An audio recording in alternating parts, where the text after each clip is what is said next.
እዚ ኣፎት ሚድያ እዩ ጥዕና በልና ኣብ ዝተፈላለዩ ቦታን ኩነታትን ኮይንኩም ትሕዝቶና ትከታተሉ ክቡራንን ላይክ ሼር ሰብስክራይብ ምግባር ስለትከታተሉና ምስጋና ንዕዙዝ እዩ ናብ እዋናዊ ሓበሬታ ሰዓት ከነሰጋግረኩም ኣብ ምዕራብ ትግራይ ዕጡቃት ከም ዝተበተኑ ተገሊጾም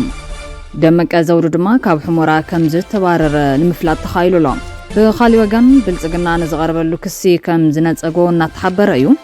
ፕሬዝዳንት ሰራዊት ክዋፈር ከም ዝኣዘዘውን ኣፎት ሚድያ ሰሚዕሎ ዝውን ከካፍለኩም እዩ ኣብራው ጸንሒትኩም ምስ ኣፎት ሚድያ ክኸውን ብኽብርና ዓድምና ናብ ዝርዝራቶም ከነሰጋግረኩም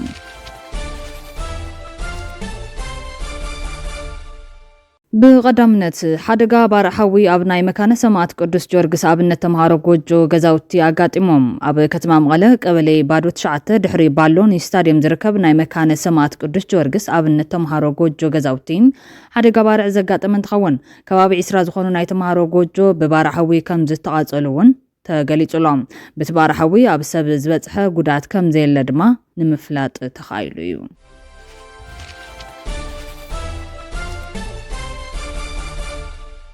ብኻሊ ወገን ብሄራዊ ፈተና ሻምናይ ክፍሊ ካብ ጽባሕ 4 ሰነ 2017 ዓ.ም ጀሚሩ ክሳብ 6 ሰነ 2017 ዓ.ም ክወሃብ እዩ ኣብዚ ብሄራዊ ፈተና ኣብ 79 ወረዳታት ትግራይ ኣብ ዝርከባ 1165 ኣብያተ ትምህርቲ ዝተምሃሩ 34076 ደቂ ኣንስትዮ ዝርከቦም 67048 ተምሃሮ ሻምናይ ክፍሊ ክፍተኑ እዮም ሓላፊ ቢሮ ትምህርቲ ትግራይ ዶክተር ኪሮስ ጉዕሽ ከም ዝገለጽዎ ክሳብ ሕዝቢ ዘሎ ከይዲ ፈተና ኤጀንሲ ምርግጋጽ ጽሬት ትምህርቲ በብብርኩ ዘሎ ማሕበር ትምህርትን መምሃራንን ኮሚሽን ፖሊስ ትግራይን ካልኦት ናይ ጸጥታ ማሕበርን ዝምስገን ዕውት ስራሕቲ ከም ዝወገኑ ሓቢሮም ኩሎም ኣካላት ዝፈጸሙ ዝናድ ስራሕቲ እናመስግን ዝበሉ ዶክተር ኪሮስ እተሪፉ ዘሎ ከይዲ ፈተናውን ከም እትዕውት ወይ ተማመን ተፈተንቲ ተምሃሮውን ካብ ጉድለት ስነ ምግባር ፈተናን ስዒቡ ዝመጽእ ተሓታትነትን ዓርስኩም ቆጢብኩም ብዝተረጋግዕ መንገዲ ፈተናኩም ክትፍተኑ ይግባእ ክብሉ መልእኽቶም ሓሊፎም ኣለው ኣፎት ሚድያ ድማ ንተፈተንቲ ሰናይ ዕድል ይመነ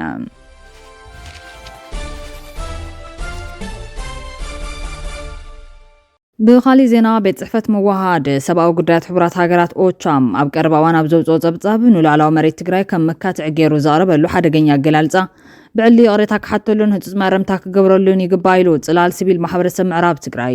እቲ ማሕበርን ኣብ ዋና ቤት ጽሕፈት ትካል ኣብ ሰደዶ ዕላዊ ደብዳበ ከም ዘመልክቶም ቤት ጽሕፈት መዋሃድ ሰብኣዊ ጉዳያት ሕቡራት ሃገራት ኦቻ ነዚ ተግባር ብቕልጡፍ ወግዓዊ ብዝኾነ ኣገባብ ንላዕላዊ ግዛታት ትግራይ ከም ዘካትዑ ቦታታት ኢሉ ዝገለጸሉ ኣገባብ ብምኹናን ንላዕላዊ ግዛታት ትግራይ ክኽብርን ኦቻ ንተግባራቱ ህዝባዊ ቅሬታ ክሓተሉን እቲ ጸብጻብ ወግዓዊ መረምታ ክህበሉ ጸዊዑ እዚ ጉዳይ ጽዋዕ ጥራሕ ዘይኮነስ ንህይወትን ክብርን ህዝብ ወገናትን ዝጸሉ ጉዳይ ዝበለት መግለጺ ግቡእ ሰብኣዊ ምላሽ ኣብ ምሃብን ቁኑዕ ውክልና ላዕላዊ ግዛታትና ምኽባር ወሳኒ ኢሉ ኣብ ተመሳሳሊ ዛዕባ ዓለም ለኸ ማሕበረሰብ ምሁራትን ሰማያን ትግራይ ብወገኑ ቤት ጽሕፈት መዋሃድ ሰብኣዊ ጉዳያት ሕቡራት ሃገራት ኦቻ ንላዕላዊ ግዛት ትግራይ ዘካትዑ ቦታታት ክብል ዝተጠቕመሉ ኣገላልጻ ብህጹጽ ክእረም ይግባእ ኢሎም ቤት ጽሕፈት መዋሃድ ሰብኣዊ ጉዳያት ሕቡራት ሃገራት ኦቻ ሚያዝያ 29 2022 ሰነ 3 2025 ብኣቆጻጽራ ኣውሮፓውያንን ካልኦት ዋናትን ኣብ ዘውፅኦ ጸብጻባት ንሕገ መንግስታዊ ግዛት ትግራይ ዘካትዑ ቦታታት ክብል ኣገላልጻ ምጥቃሙን ዘየካትዕ ላዕላዊ መሬት ትግራይ ናይ ካልእ ኣካል ብዘምስል ኣገባብ ምቕራቡን ንኹንን ክብል እቲ ማሕበረሰብ ገሊጹሎም እቲ ትካል ግዛታዊ ሓድነት ትግራይ ናብ ሕቶን ከኣቱን ብኻልኦት ንዝግበሩ ኩነታት ናይ ምቕያር ጻዕርታት ዘመችውን መግለጽታት ንክረምን እቲ ትሕተት ከይድገምን ጄስቲኤስ ናብ ኣመራርሓ መንግስቲ ኣህጉራውን ዓለም ለኻውን ውዳበታትን ትካላትን ኣብ ጸሓፎ ደብዳበ እዩ ኣተሓሳሲቡ ዘሎ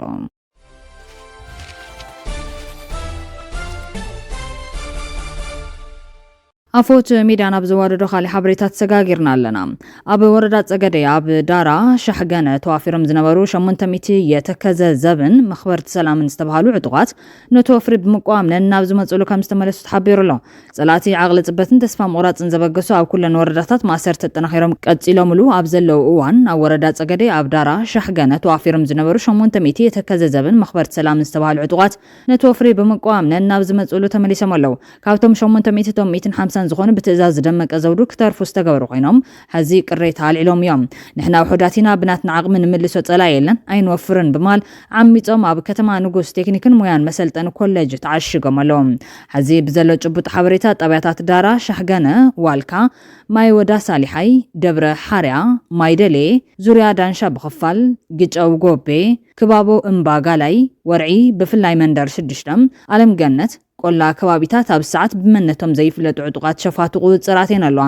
ነፃ ኮይንካ ፍጹም እንቅስቃስ ኣብ ዘይካለሉ ብርክ ከም ዝበፅሑ ምንጭታትና ይምሓቢሮም ዘለዎም ኣብዘን ዝተጠቀሳ ከባቢታት ዘለዉ ናይ ጸጥታ ኣካላት እውን ካብ ስጋት ዝብገስ ኣብ ገዝኡ ደቂሱ ዝሓድር የለን ባቆጻጽራት ትግራይ ልክዕ ኣጋምሸት 12 ሰዓት ምስ መለ ኣብ ቀረባም ናብ ዝርከብ ዱርን ሽንጥሮታትን ተሓቢኦም እዮም ዝሓድሮም ፖላዊስ መኽበርቲ ሰላም ምልሻታት ናብ ትበብ ቀረባም ዝርከብ ጸጥታ ቤት ጽሕፈት እናተመላለሱ ቃል ብቃል ንሕና ኣብ ጸገም ወዲቕና ኣለና ሰሪሕና ደቅና ከንዕቢ ካልናን እቲ ዝግበር ዘሎ ምንቅስቃስ እውን ንሕና ብዛኣመናሉ ኣይኮነን ዝብሉን ሓሳባት የልዕልሎም ሰማዕ ግን ይረኸቡን እሱራት ፖለቲካ ዝበልዎም ብምሎም ከካብ ወረዶም ናብ ሕሙር እዮም ኣጓዓዒዞምዎም ዘለዎም ሕዚ ተኣሲሮም ዘሎ ፍሉይ ቦታ ካብ ዞባ ምሕዳር ኣብ ቀረባ ርሕቀት ዝርከብ ቁፅሪ 6 ዝበሃል ቤት ማእሰርቲ እዮም ኣተሓሕዛቶም እሱራት እውን ሰብኣውነት ዝጎደሎ ዘይተኣደነ ግፍዕታት ዝበፅሕ ዘሎ ካብቶም ተኣሲሮም ነይሮም ዝተለቀቁ ኣካላት ከም ዘለዉ ድማ ተሓቢሩ እዮም ኮሎኔል ደመቀ ዘውዱ ምስቶም እሱራት ኣብ ዝነበረ ጻንሒት እቶም ብመንነቶም ዝተተሓዙ እሱራት ንሕና እንታይ ናበዲና ናይ ሸፋቱ ኣተሓሓዛ ኢኹም ሒዝኩምና ዘለኹም ዝብል ሕቶ ኣልዒሎም እቲ ኮሎኔል ዝሃቦ መልሲ ድማ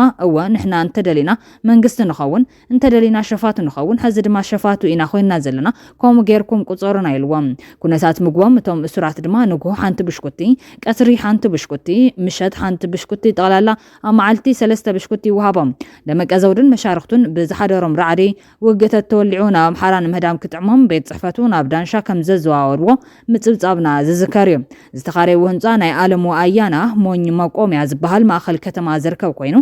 ዝሰርሕሉ ድማ ደደቢት ማይክሮ ፋይናንስ እዩ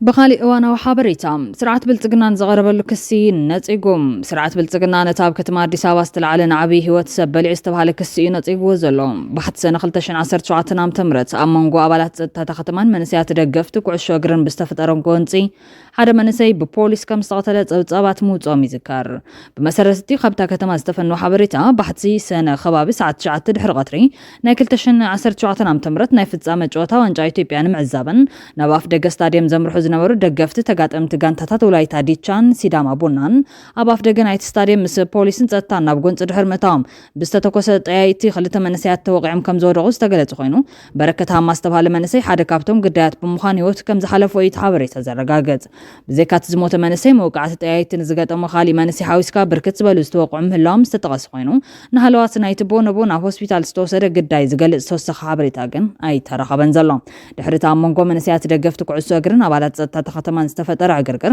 ፖሊስ አዲስ አበባ ናይ ፍጻመ ጸወታ ብዕጹ ማዕጾ ክኸይድ ምውሳኑ ብናይ ፌስቡክ ሕሳቡ ዘፍለጠ ኮይኑ እቲ ጸወታ ብቐጥታ መስመር ቴሌቪዥን ክመሓላለፍ ምዃኑ ብምግላጽ ተዓዛቢ ህዝቢ ናብ ገዙ ክምለስ ይጻውዒ ተቐሪቦም እንተኾነ ግን ፌደራል ፖሊስ ኣብ ዝሃቦ ምላሽ ኣብ ስታድየም አዲስ አበባ መንጎ ሲዳማ ቡናን ወላይታ ዲቻን ናይ መወዳእታ ውድድር ጸወታ ጽዋዕ ኩዕሶ እግሪ ኢትዮጵያ ምክያድ ይዝከር ክልቲኦም ክለባት ንምድጋፍ ካብ ሃዋሳ ወላይታ ሶዶን ከባቢያን ዝመጹ ብዙሓት ደገፍቲ ዘይምርዳእ ብምፍጣር ጸወታ ብዕጹ ስታድየም ንክካየድ ተገይሩ ፖሊስ ኣመንጎ ደገፍቲ ዝፍጠር ዝነበረ ጎንፂ ብምትራፍ ኣድላይ ዋናውን ሕጋውን ተግባር ብምፍጻም ሕግን ስርዓትን ኣኽቢሮም ኮይኑ ግና ሃገርናን ሰላምን ምርግጋዕን ዝመርሖም ኣብ ሃገርን ወጻኢ ሃገራትን ዘለዉ ኣካላት ተናቢቦም ህይወት ሰባት ከም ዝሓለፈ ኣምሲሎም ብምጽብጻብ ጎንፂ ከጋድድዎ ይፍትኑ ከም ዘለዉ ተዓዚብና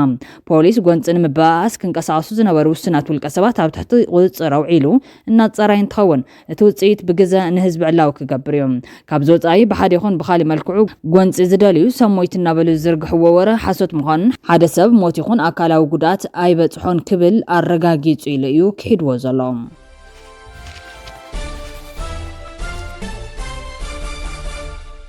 ተቃውሞ ሎስ አንጀለስ ትራምፕ ክልተ ሻዕባላት ሃገራዊ ሓልዋን 700 ሰራዊትን ሰዲዱሎም ፕሬዚደንት ዶናልድ ትራምፕ ናብቲ ራብዓይ መዓልቲ ሒዙ ዘሎ ኣብ ሎስ አንጀለስ ዝቐጸለ ተቃውሞ 200 ኣባላት ሃገራዊ ሓልዋ ከም ዝዋፈረ ሰመዝ ዝገሊጾም ፔንታጎን ትራምፕ ነቲ ሰልፍታት ተቃውሞ ንምቁፅጻር ዝወስዶ ዘሎ ስጉምቲ ንምሕጋዝ ተወሳኺ 200 ሃገራዊ ሓልዋን 700 ሰራዊትን ክዋፈሩ ከም ዝኣዘዘ ዘረጋጊጾም እቲ ፕሬዚደንት ኣብ ኢሚግሬሽን ዝወስዶ ዘሎ ስጉምቲ ተቃውሞታት ከልዕል እንከሎ እዚ ኣንጻር ውጥን ምስጓጉ ስደተኛታት ዝካየድ ዘሎ ተቃውሞ ማልን ረብዓይ መዓልቱ ቀጽሉ ዒሎ እታብ ግዛት ካሊፎርኒያ ከተማ ሎስ አንጀለስ ዝካየድ ዘሎ ተቃውሞ ብፍላይ ላቲናውያን በበዝሒ ኣብ ዝነብሩሉ ፓርማውንት ዝተባሃለ ከባቢ ብቐዳም ጀመረ እዩ ትራምፕ ቀድሚ ሕዚ ዘዋፈሮም 200 ኣባላት ሃገራዊ ሓልዋ ፖለቲካዊ ወጥሪ ከልዕሉ እንከለዉ ኣመሓዳሪ ግዛት ካሊፎርኒያ ጋቪን ኒውስኮምን ከንቲባ ሎስ አንጀለስ ካረን ባስን ፖሊስ እቲ ከባቢ ንተቃውሞ ዞም ሰልፈኛታት ክቋጸር ይኽእል ብምባል ይምግቶም ወታደራት ሃገር ዘቤታዊ ሕጊ ምኽባር ክሳተፉ ምርኣይ ልሙድ ኣይኮነን ትራምፕ ስደተኛታት ካብቲ ሃገር ንምብራዝ ዘውፅኦ ፖሊሲ ብምቋም ናብ ሰልፊ ዝወጹ ሰባት ንምቁጽጻር ኣባላት ሰራዊትን ከምኡውን ተወሳኺ ወታደራት ሃገራዊ ሓልዋ ክዋፈሩ ምግባሩ ግን ምትፍናን ፈጢሩሎም ኣብ ሎስ አንጀለስ አንጻር ፖሊስ ኢሚግሬሽን ፕሬዚደንት ዶናልድ ትራምፕ ዝካየድ ዘሎ ተቃውሞታት ንሓየለ ይኸይድ ኣሎ እዚ ምምሕዳር ትራምፕ ዘይሕጋውያን ስደተኛታት ንምብራር ካብ ዝወስዶ ተኸታታሊ ስጉምታት እቲ ዳሕረዋ እዩ ትማሊ ሰኒ ምሸት ፖሊስ ኣብ ማእኸል ከተማ ሎስ አንጀለስ ኣብ ዝርከብ ፌደራላዊ መዳጎኒ ማእኸል ኢሚግሬሽን በአማይት ንዝቁጸሩ ሰልፈኛታት ክብትኑ ጀሚሮም እዮም ኣባላት ሃገራዊ ሓልዋ ሱራት ካብቲ ህንጻ ንከይወጹ ኣብ ሓልዋ ነይሮም ፖሊስ ሎስ አንጀለስ ንሰልፈኛታት ክደፍእዎም ብምጅማሮም ኣናሽቲ መጉዳእቲ ዘብጽሑ ጠያይቲ ክትኩሱ ጀሚሮም እዮም ፖሊስ ካብ ዝሓለፈ ሰሙን ዓርቢ ጀሚሩ ተመሳሳሊ ሜላታት ክጥቀም ጸኒሑ እዮም ፖሊስ ኤልኤ ትማሊ ድሕሪ ቀትሪ ኣብ ፌስቡክ ገለ ሰልፈኛታት ናብ ኣኽበርቲ ሕጊ ኣቕሓ ክድርብዩ ከም ጀመሩን ፖሊስ ዘንብዕ ጋዝን ጎማ ጥይትን ክጥቀሙ ፍቃድ ከም ዝተዋሃቦምን ገሊጹ ነይሩ ካሊፎርኒያ ሕጊ ፌደራልን ሉዓላውነት ክፍለ ግዛታትን ዝጥሕስ ብምዃኑ ብምግላጽ ምምሕዳር ትራምፕ ወታደራት ሃገራዊ ሓልዋን ወታደራት ኣሜሪካን ብምውፋሩ ትኸስስ ኣሜሪካ ንኸም ህቦብላን ግብረ ሽበራዊ መጥቃዕትን ዝኣመሰሉ ህፁፅ ኩነታት ንምምካት እያ ኣባላት ሰራዊት ኣሜሪካ ውሽጢ ሃገር ተወፈር ዘቤታዊ ስርዓት ንምትግባር ወታደራት ኣሜሪካ ምውፋር ግን ኣዝዩ ሳሕቲ ዝረአ ፍጻመ እዩ ፔንታጎን ትማሊ ሰኒ 2,000 ወታደራት ሃገራዊ ሓልዋ ክዋፈሩ ከም ዝሓተተ ብምርግጋጽ ኣብ ዞን እዚ ኣብ ሎስ አንጀለስ ተዋፊሮም ዘለዉ ወታደራት ናብ 4,000 ከም ዝበጽሑ ኣፍሊጦም ትራምፕ ትማሊ ሰኒ ኣብ ዛሃ መግለጺ ትናዕቢ ካብ ቁጽሮ ጻን ከይወጽእ በዝሕ ሰራዊት ካብ ምውሳኽ ሓሊፉ ካሊእ ኣማራፂ ከም ዘይብሉ ሓቢሩ ኣሎ ትራምፕ ኣመሓዳሪ ካሊፎርኒያ ጋቪን ኒውሶም ምምሕዳሩ ሰነድ ዘይብሎም ስደተኛታት ንምብራር ዝገብሩ ዘሎ ጻዕሪ ንምትዕንቃፍ ክጽዕር እንከሎ ክእሰር ይግባእ በማለት ቶም ሆማን ንዘቕረቡ ሓሳብ ከም ዝድግፍ ገሊጾም ትራምፕ ንጋዜጠኛታት ኣብ ዛሃ መግለጺ ቶም እንተዝኸውን ነይረ ምገበርክዎ ጽቡቕ ስጉምቲ እዩ ዝመስለኒ ኢሎም ዲሞክራት ትራምፕ ነቲ ተቃውሞታት ንምዕጋት ወታደራዊ ሓይሊ ንምውፋር ዝወሰዶ ውሳነ ፕረዚደንታዊ ስልጣን ብዘይግቡእ ምጥቃም ይክብሉ እንከለዉ ካሊፎርኒያ ድማ ዘይሕጋዊ ክትብል ትምጉት ቤት ጽሕፈት ፕረስ ኒውሶም ኣብ መርበብ ሓበሬቱ ትምዕባለ ፍጹም ዘይግቡእ ዘየድልን ተራእዩ ዘይፈልጥን ኢሎም ኣብቲ ክሳብ ሕዚ ዝተኻየደ ተቃውሞ ውሕዳት ሰባት ኣብ ትሕቲ ቀይዲ ከም ዝኣተውን ኣብ ልዕሊ ንብረት ጉድኣት ከም ዝወረደን ይፍለጥ እዩ ፖሊስ ሎስ አንጀለስ ከም ዝሓበሮ ኣብ ዝሓለፈ ቀዳምን ሰንበትን 5 ፖሊስ ቀሊል መጉዳእቲ ከም ዘጋጠሞም ሓቢሮም ብሶኒ ፖሊስ ጣልቃ ቅድሚ ምእታው በኣማይት ዝቁጸሩ ተቃውምቲ ኣብ ሰነዳት ዘይብሎም ስደተኛታት ዝተኣሰርሉ